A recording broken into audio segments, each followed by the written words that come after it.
नोंनिया आंना महेन्द्र बसुमतारी गामिनि मुङा गामिया जाहैबाय जियागुरि मा जादों जाथाया जाथायाथ' ओरैबायदि जादों आं लोमजादोंमोन आरोखि लोमजानानै फुरा गोब्राब लोमजानानै आङो डाक्टारनाव लांदों हिन्जावाबो क'क्राझार आरएनडि हस्पिटालावहाय बिनिफ्राय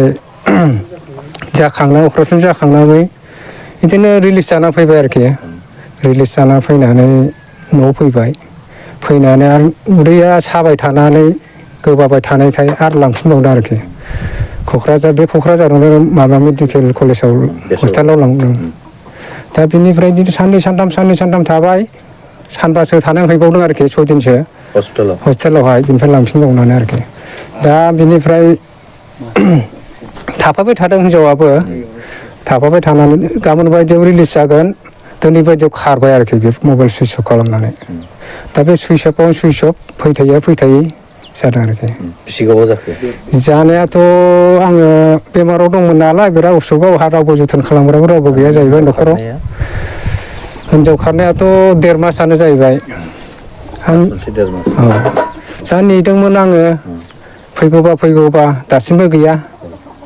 फैबाथ' हामगौ नंदोंमोन आं फिसाबो दंमोन 10 बोसोरसो जाबाय बेबो मामासो जाहैबाय थाबाय रोङा खस्थ' जानानै दं नोंनिया दा बहुद खस्थ' जानानै दं मा नोंनि हिन्जावनि मुङा आंनि हिन्जावनि मुङाथ' जाहैबाय भाग्य बसुमतारी होनोमोन दा नों मा खावलायगोन रायजो राजाफोरखौ मा खावलायबावनो बे खावलायगोन रायजो राजाफोरखौथ' खावलायो आङो बे आंनि हिन्जावखौहाय फटकआव होखागोन नालाय दा बेखौहाय नुयोब्ला बयबो खिन्थाहर आंनि मबाइल नाम्बाराव आंनि मबाइल नाम्बारा जाहैबाय 6002054232 बेन खालामनानै आंनो खिन्थाहरनो हागोन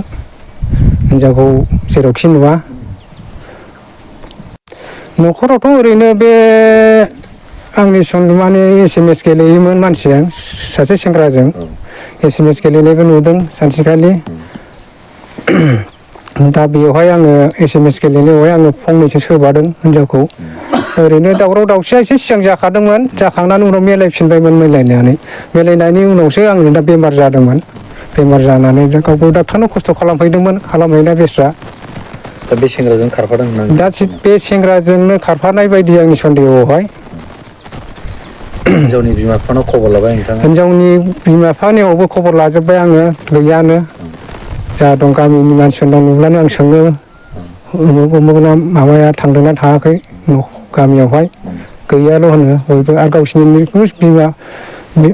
बिहाव बिखुनजो जानाय लोगो मोनदोंमोन आं बेनावबो सोंदोंमोन आं गैयाल' होनदों दहायसो सोंदोंमोन आं बावबो बाजारावहाय फैखायो नालाय बिसोर लोगोआबो बाजार मोनसेखौ जालायखायो बाराबो गोजान नंखाया गामिफ्राबो दा नों नोंनि हिन्जावखौ माबा खावलायगोन नामा जोबथारनायाव आंनि हिन्जावखौथ' आङो फैफिनबा नांफिनगौ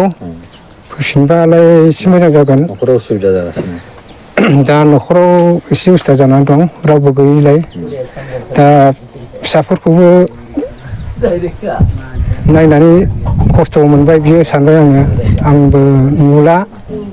दा हिन्जावनि बिमा बिफानाव दंहैयो लांनानै बेबा बोरै जाहैखो आं दासिमबो नुनाय जायाखै आरो बेमाराबो नै सानबासोल' मोजां जादों दाबो रायज्लायनाय सुबिदा बारा हाया बोलो होनानै रायज्लायनो हाया अपारेसन जानायखाय